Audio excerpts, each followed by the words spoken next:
네, 오늘 우리에게 주신 하나님의 말씀은 마가복음 10장 45절 말씀입니다. 우리 다 함께 한 목소리로 봉독하도록 하겠습니다. 시작! 인자가 온 것은 섬김을 받으려 함이 아니라 도리어 섬기려 하고 자기 목숨을 많은 사람의 대속물로 주려 함이니라. 아멘. 네, 오늘 설교의 제목은 가장 귀한 선물이라는 제목을 가지고 여러분들과 함께 나눠보도록 하겠습니다. 엊그제가 성탄이었는데요. 여러분 어떻게 성탄 잘 지내셨나요? 네, 벌써 오늘이 올해 마지막 주일이고 정말 올 한 해 코로나의 환경에서 정말 우리가 경험해보지 못했던 많은 것들을 경험하면서 그렇게 지금 연말 마지막 주까지 맞이하게 됐는데, 이렇게 설교를 준비하면서 하나님의 은혜가 너무나도 감사하고 참 그 은혜 안에 있음이 참 너무나도 귀하고 소중하다라는 것을 다시 한번 생각해 봤습니다. 오늘은 그 성탄주일도 있고 해서, 성탄절도 있었고 해서 저희가 선물에 대해서, 가장 귀한 선물은 무엇일까에 대해서 함께 나눠보도록 하려고 하는데요. 여러분들 어떻게 성탄절 어떻게 지내셨고 올 한 해를 어떻게 마무리를 하고 계신가요? 오늘 우리가 받았던, 또 받고 싶었던 뭐 이런 선물들, 그런 선물들을 생각하면서 가장 귀한 선물이 무엇인지 또 기억도 되살려보고 또 생각도 해보고 하려고 하는데, 여러분들 어릴 때부터 어떤 선물 받고 싶으셨어요? 또 어떤 선물 받은 것들이 기억에 나세요? 저희는 이제 아이가 9살, 5살 뭐 이러니까 성탄절에 애들이 산타 할아버지한테 선물 써놓고, 이렇게 편지 써놓고 산타 할아버지 목마르다고 막 음료수 트리 밑에 갖다 놓고, 그래서 선물을 안 준비할 수가 없어요. 선물을 뭐 물어보면은 이제 장난감 갖고 싶다, 뭐 스마트폰 갖고 싶다, 뭐 이제 이런 얘기들을 해요. 그래서 이제 그런 것들을 준비하고, 아직 스마트폰은 안 준비했는데 장난감들 준비하고, 여러분들 이제 청소년이시니까 노트북 같은 것들 필요하실 거고, 또 잠시만요.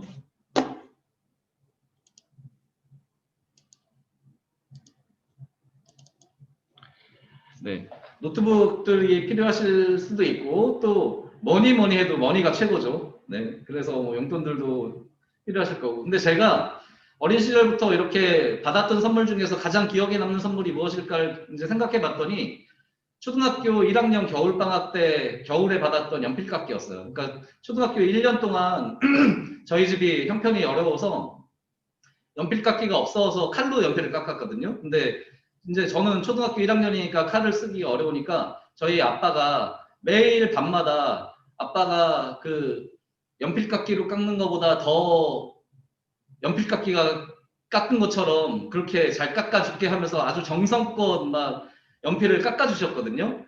그리고 그게 가끔 가다가 힘든 경우에는 이제 아랫집에, 아는 형 집에 가서 연필 깎아오고 막 이랬단 말이죠. 그래서 1년 동안을 그렇게 살면서 연필 깎기가 너무너무 갖고 싶은 거예요. 근데 그 성탄절 이브에 이제 잤다가 아침에, 새벽에 이제 여러분들 다 경험해 보셨겠지만 산타 할아버지가 오셨을까 하고 눈이 번쩍하고 떠지잖아요. 그러면서 뭔가 이렇게 찾게 되는데, 거기 이제 선물이 있었고 거기 자동 연필깎이가 있었는데, 그 연필깎이가 아직 지금 몇십 년이 지난 저한테 그게 기억에 남아있어요. 그게 받았던 게 너무너무 기뻐서 막 정말 기뻐했던 그런 기억이 나요. 여러분들 어떠세요? 그렇게 기억에 남는 선물들 있으시죠? 또 받고 싶은 선물들도 있으실 거고요. 우리는 지금까지 그 많은 선물들을 받았고 주었죠. 그 선물을 제가 준비하고 또 받고 이런 것들을 기억해 보면은, 선물은 주는 사람도 굉장히 준비하면서 굉장히 설레고 기쁘고 행복하고, 받는 사람도 그 선물을 받으면 되게 행복하잖아요. 그렇게 선물은 참 그런 의미가 있는 것 같아요. 그렇게 선물을 통해서 사랑의 마음을 전할 수도 있고, 또 그것을 느낄 수도 있고, 행복해하고 또 사랑을 나누고 뭐 그렇게 하는 거죠. 개개인들이 원하는 선물들은 다 이렇게 다를 수가 있지만, 올해 특히 온 인류가 바라는 선물이 있는 것 같아요. 올해 모든 인류가 뭐 코로나의 백신, 뭐 치료제 이런 것들, 그 특히나 코로나 이전의 삶을 선물로 받기를 굉장히 소망하고 뭐 그렇게 모두가 마찬가지로 그렇게 느끼고 있으리라고 생각을 해요. 코로나에서 자유로워져서 또 코로나 이전의 삶으로 회복이 되어지고, 또 일부 국가들은 이미 백신이 이제 접종이 이제 시작이 되었고 또 다양한 치료제들이 이제 개발이 되고 있지만, 지금 현재 막 각국에서 확진자들이 막 급증하고 있고 우리나라도 마찬가지로 그렇게 인류가 굉장히 경험하지 못한 힘들고 어려운 겨울을 지나고 있기 때문에 이 선물을 더욱더 바라고 있는지도 모르겠어요. 근데 여러분, 지금 우리가 생각했던 장난감, 스마트폰, 노트북, 뭐 백신 이런 것들, 세상에서 받을 수 있는 이런 선물들은 일단은 점점 더 기대치가 높아지는 것 같아요. 제가 생각하기에는 처음에 연필깎이였다가 아마 다른 뭐 이렇게 더 비싼 장난감, 뭐 더 비싼 자전거, 노트북 막 이러면서 그 기준이 높아지면서 그 기준에 충족되지 않으면 뭔가 좀 실망스러운 마음이 들고 뭐 이런 것들도 있는 것 같고, 그리고 가격대가 올라가고 또 그 좋았던 추억들이 저는 지금 연필깎이를 기억하고 있지만 그 추억이나 기억들이 점점 더 희미해져 가기도 하는, 그래서 세상이 주는 그런 선물들은 한계를 가지고 있다는 것을 우리가 알 수가 있어요. 더 큰 것을 찾기도 하고 또 사용하던 것들, 그 당시에는 굉장히 소중했던 것들이 성장하면서 필요가 없어지는 물건이 되어지기도 하고, 또 그래서 버려지기도 하고 또 우리의 기억 속에서 소멸이 되기도 하고, 어쨌건 세상이 주는 선물은 한계가 있다는 것이죠. 그런데 오늘 말씀에서 예수님께서 자기의 목숨을 많은 사람의 대속물로 주려고 오셨다라고 말씀을 해주고 계시죠.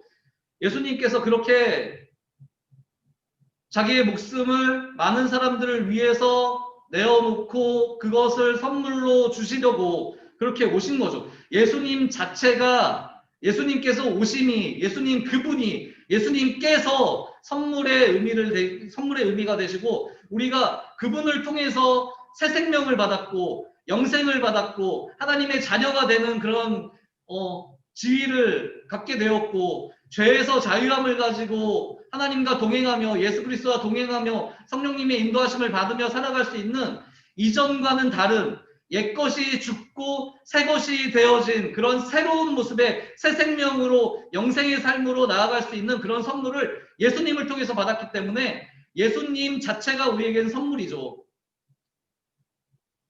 예수님만한 선물이 없는 것 같아요. 왜냐하면 코로나의 지금 현재 상황에서 모든 인류가 코로나의 백신과 치료제와 코로나 이전의 삶으로 돌아가기를 소망하며 그것이 주어진다면 그것이 가장 큰 선물이라고 말할 수 있을지 몰라요. 하지만 코로나가 종식되어졌다라고 해도, 코로나에서 자유로워졌다라고 해도, 우리가 모두가 백신을 맞고 치료제가 개발되어져서 코로나에서 벗어났다라고 해도 코로나처럼 또는 코로나보다 더욱더 강력한 바이러스가 생기지 않으리라는 법이 없어요. 우리의 미래는 그렇게 우리가 알 수가 없기 때문에 어떤 일들이 벌어질지 우리가 예측을 할 수가 없고, 그래서 불확실한 미래예요. 우리 앞에 있는 건. 우리 앞에 있는 미래는 불안전한 미래고, 또 우리의 앞에 미래는 그래서 불안한 삶이 될 수도 있어요.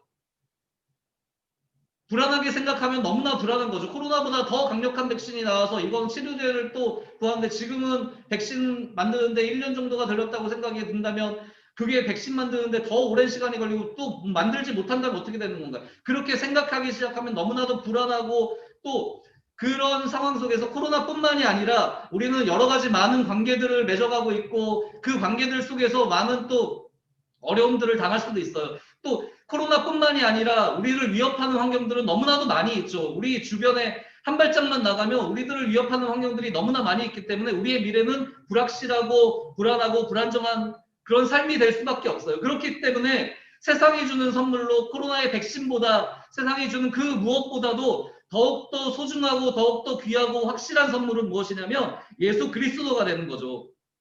예수님께서 자신의 목숨을 대속물로 주셨고 십자가에서 자신의 생명을 우리를 위해서 던지셨죠. 우리는 그분을 통해서 새 생명을 받았기 때문에 예수님 자신이 우리의 선물이 되셨고, 우리는 그 선물로 인해서 새 생명을 가지고 또 살아가는 그래서 그렇기 때문에 하나님과 동행하며 하나님의 자녀로 죄에서 벗어나서 그렇게 주님과 동행하는 삶으로 나아가는 이 삶이 우리에겐 소망이 되는 삶이고 우리에겐 희망이 되는 삶이고 우리에게 위로가 되는 삶이고 우리에게 정말 기쁨이 되는 삶으로 나아갈 수 있는 그런 원동력이 되는 거죠. 그래서 지금 이 시간 우리 인류에게 가장 필요한 선물은 코로나의 백신이 아니라 예수 그리스도라는 거, 인간의 한계를 넘어서 영원하시고 전능하시고 완벽하신 정말 그 귀하고 귀한 예수 그리스도의 사랑과 복음과 생명이 우리에게 가장 귀한 선물이 되는 것임을 우리가 오늘 말씀을 통해서 알 수가 있습니다. 그래서 예수님의 선물은 한계가 없어요. 끝이 없어요. 시간과 공간을 제약받지 않아요. 예수님께서는 처음부터 영원까지 계신 분이고 시작부터 영원까지 계신 분이고 그리고 그 전능하신 하나님의 능력으로 우리와 함께하여 주시기 때문에 이 모든 불안한 환경과 그런 상황 속에서도 우리가 예수님을 소망하며 예수님의 나라를 소망하며 예수님 자녀로 하나님의 자녀로 그렇게 힘있게 살아갈 수 있는 거죠. 이거보다 더 귀한 선물은 아무것도 없다라는 그런 고백이 우리의 입술에서 나오기를 소망합니다. 여러분, 예수님이 주신 선물, 우리가 예수님의 선물을 받았잖아요. 그 선물의 의미를 우리가 한번 되새겼으면 좋겠어요. 성탄에 예수님께서 오셨는데, 예수님께서 오셔서 우리의 선물이 되어주셨는데, 그 선물의 의미는 무엇인지 우리가 그것을 기억했으면 좋겠어요. 예수님은 자신의 생명을 다해서 우리를 사랑하셨습니다. 예수님 그렇게 십자가에 달려서 자신의 생명을 던지시면서 그렇게 우리를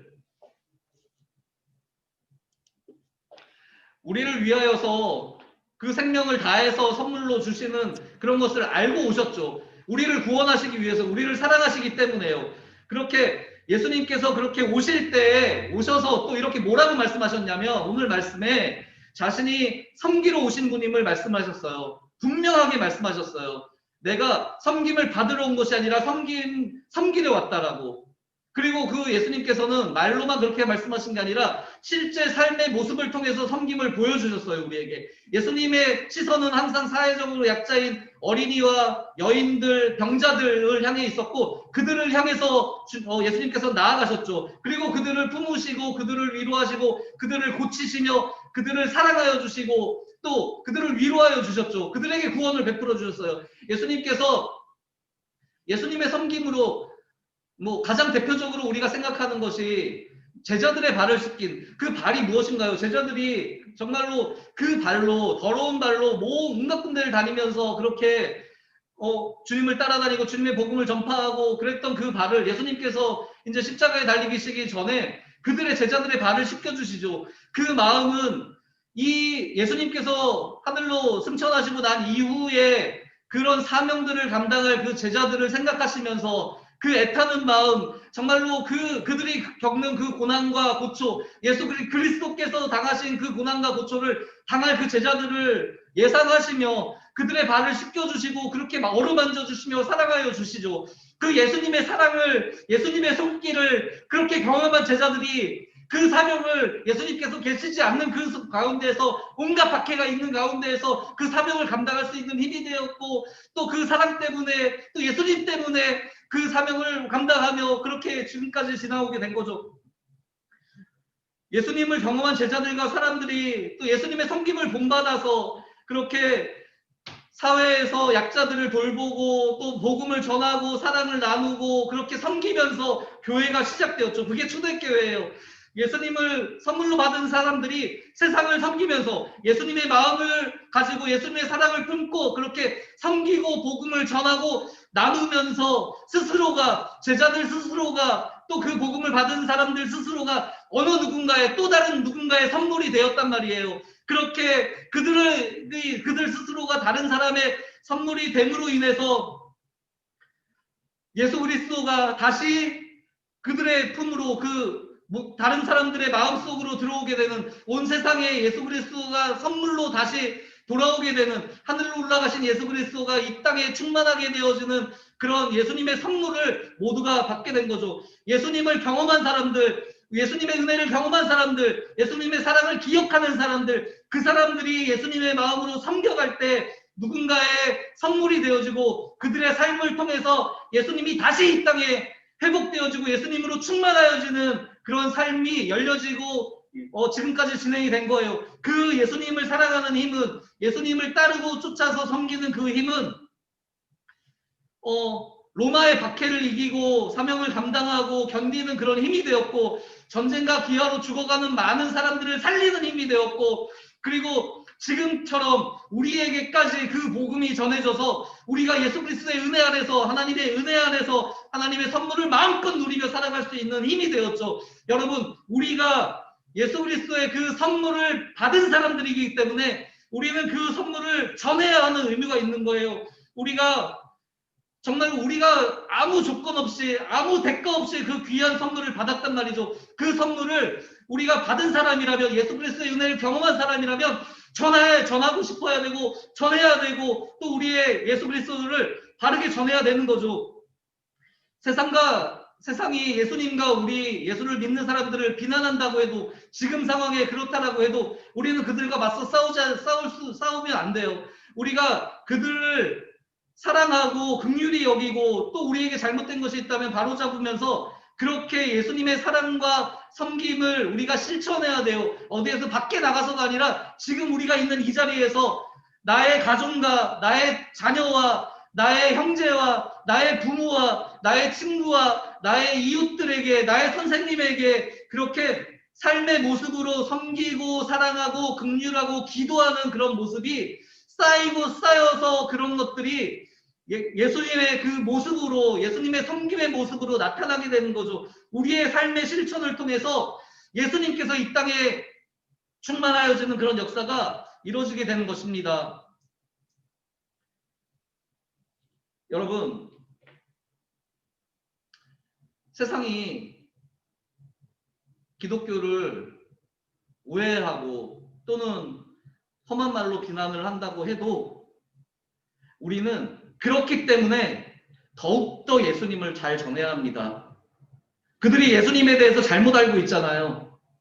우리의 아버지에 대해서, 나의 구원자야, 나의 구주에 대해서 잘못 알고 있잖아요. 그러니까 우리가 잘 전해야 돼요. 정말로 진정한 예수의 모습이 무엇인지, 정말로 진정한 예수의 사랑이 무엇인지, 그것을 우리가 전해야 돼요. 말로 싸우면서 전하는 게 아니라 몸으로 실천하면서, 그렇게 우리가 섬겨가면서, 살아가면서, 기도하면서 그렇게 전하셔야 돼요. 그렇게 전해갈 때 이 세상이 예수님으로 충만한 그런 세상이 될 것이고, 또 진정한 의미의 예수를 전해갈 때 정말 이 땅이 예수님의 그 선물의 의미를 살리고, 또 예수님께서 진정한 선물로 이 땅을 충만하게, 평안하게, 또 예수님의 진정한 평화가 가득하게 되는 그런 날이 올 것이라고 생각을 합니다.